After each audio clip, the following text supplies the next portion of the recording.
There are tons of resources out there on how to craft the perfect resume or how to nail an interview. But this one area is not really talked about when you are looking to return to the paid workforce after a career break. And that is the mental component.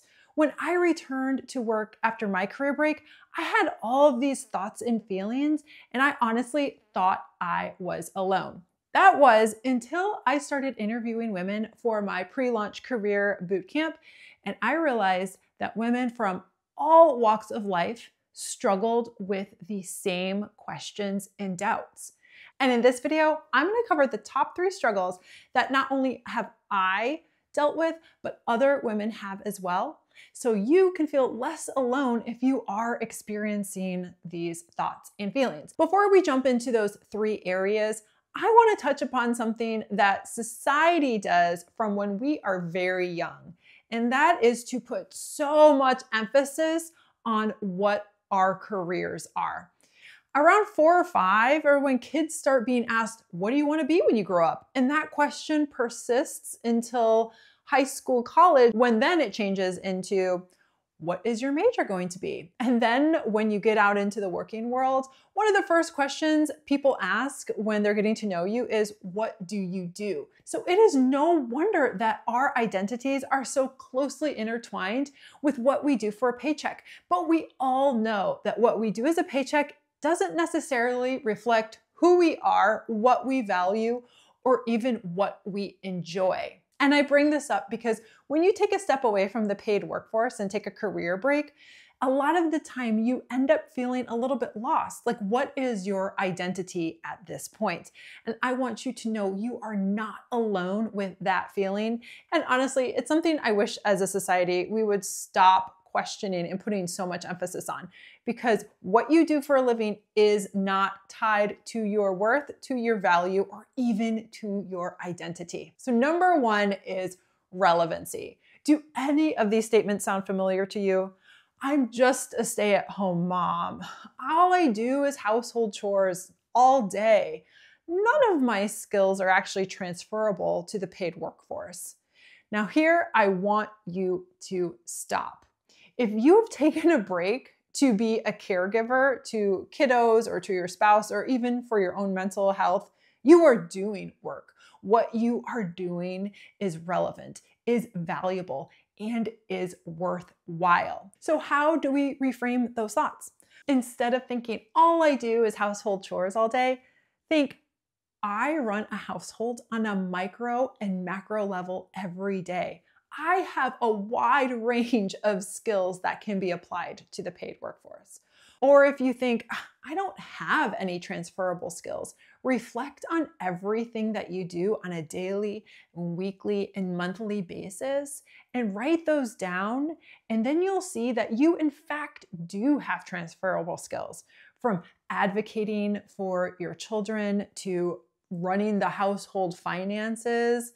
You are doing relevant work that can be transferred into the paid workforce.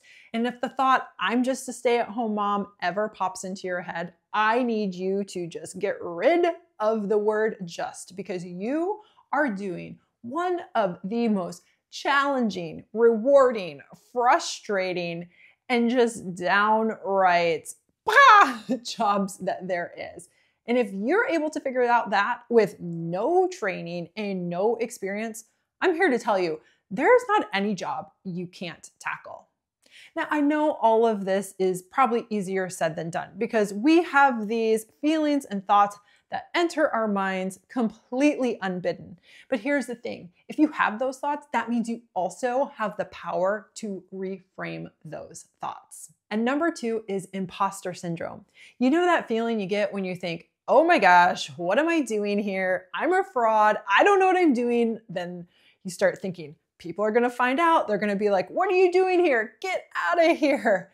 Well, imposter syndrome can rear its ugly head all throughout your job search. whether that's from applying for positions, going on interviews, or even when you do land a role and you think to yourself, oh my gosh, why did they even give me this position? You are not alone, and you have a choice on how you handle imposter syndrome. I know a mom who was looking to return to the paid workforce, and she had an old coworker approach her about a position that they thought she would be a great fit for. But she had such an overwhelming sense of imposter syndrome that she took herself out of the running before she even gave herself a chance. And now I do not want that to be you. So with imposter syndrome, know that you are not alone in what you are feeling. There are studies out there that show 70 to 80% of people have experienced imposter syndrome. So you are not alone. Just take a look around you, and there's a good chance that the majority of people have also felt what you are feeling. But the thing is you can't let that stop you. You have to be comfortable with being uncomfortable, especially if you are going to try new things or branch out into a new career. It's almost impossible not to have these feelings, but you have the choice of whether or not they stop you, and make the choice to not let imposter syndrome stop you. And number 3 is guilt. Oh, guilt. This one is challenging because not only do we place guilt on ourselves, unfortunately, sometimes family and friends and even society can make us feel guilty. But here's the thing. If it is an outside source, I don't want you to even worry about that because you cannot control somebody else's thoughts and feelings. And when you can't control them, there is no point in even wasting your time worrying about them.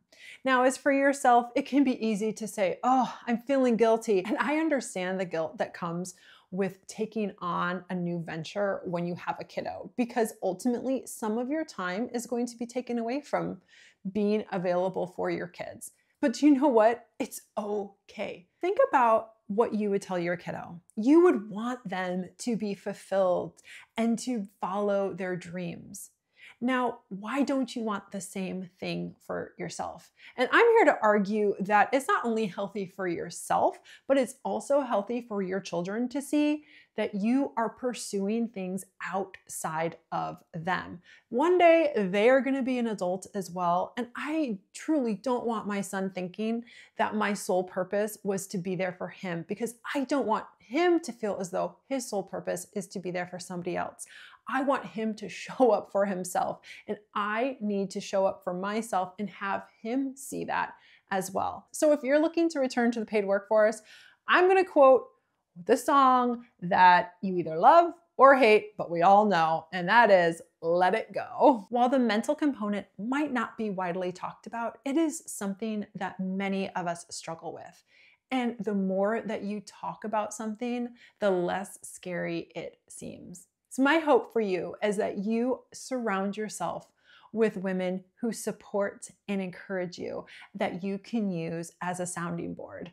And then once you eventually succeed, which I know you will in your job search, I challenge you to turn around and be that support for somebody else. And remember, you always have a cheerleader in your corner, and that's me. If you would like weekly insights from somebody who's been on both sides of the interviewing table, make sure to subscribe.